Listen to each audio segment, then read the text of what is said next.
আসসালামু আলাইকুম। আজকে আমি ভিভো রেড হুইপড ক্রিম দিয়ে কেকের ক্রিম তৈরি করে দেখাবো। তো কেকের ক্রিমটা তৈরি করার জন্য প্রথমেই আমার যে কাজটা করে নিতে হবে, যে বাটিতে আপনারা ক্রিমটা তৈরি করবেন সেই বাটি এবং বিটারের কাঁটা দুটো নর্মাল ফ্রিজে 2 ঘন্টার জন্য রেখে ঠান্ডা করে নেবেন। আর কেকের ক্রিমটা যখন বাজার থেকে কিনে আনবেন, তারপরে ডিপ ফ্রিজে রেখে সংরক্ষণ করবেন। আর যখন ক্রিমটা তৈরি করবেন তার 1 ঘন্টা আগে ডিপ ফ্রিজ থেকে বের করে নর্মাল ফ্রিজে রেখে দিবেন 1 ঘন্টার জন্য। 1 ঘন্টা রেখে দিলেই লিকুইড ফর্মে চলে আসবে, তারপরে ক্রিমটাকে বের করে নেবেন। তো প্যাকেটটাকে প্রথমে একটু ঝাঁকিয়ে নেবেন, দেখতে পাচ্ছেন যেভাবে ঝাঁকিয়ে নেওয়ার পরে তারপরে এইভাবে একটা হোল করে নিতে হবে।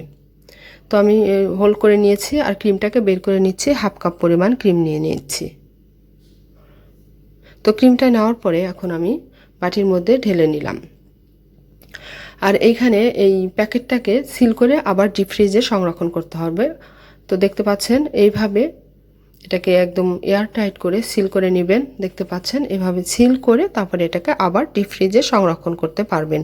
আর এই ক্রিমের প্যাকেটটা আপনার 2 মাস পর্যন্ত ভালো থাকবে ডিপ ফ্রিজে।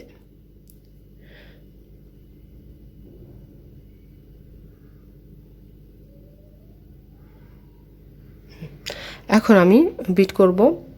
তো আমার বিটারের স্পিড আছে 3 থেকে 7 পর্যন্ত। আমি 4-এ দিয়ে বিট করা শুরু করব। প্রথমে আমি 2 মিনিট বিট করব। 2 মিনিট বিট করার পরে আমি ভ্যানিলা এসেন্স দিয়ে দেব 1 চা চামচ।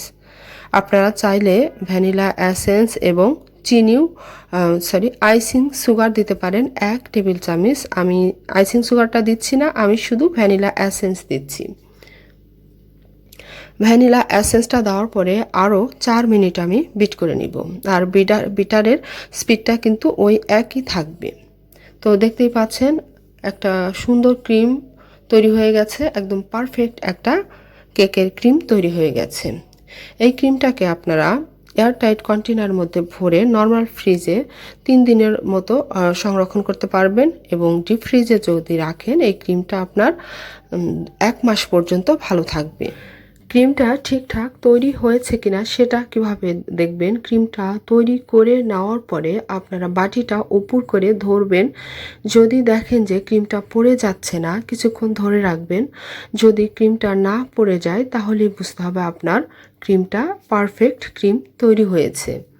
তো দেখতেই পাচ্ছেন বাটিটা কিন্তু আমি বেশ কিছুক্ষণ ধরে রাখছি, ক্রিমটা একটুও পড়েনি আর একটু নড়াচড়া করেনি। তাহলে এভাবে যখন ধরবেন বুঝবেন যে আপনার ক্রিম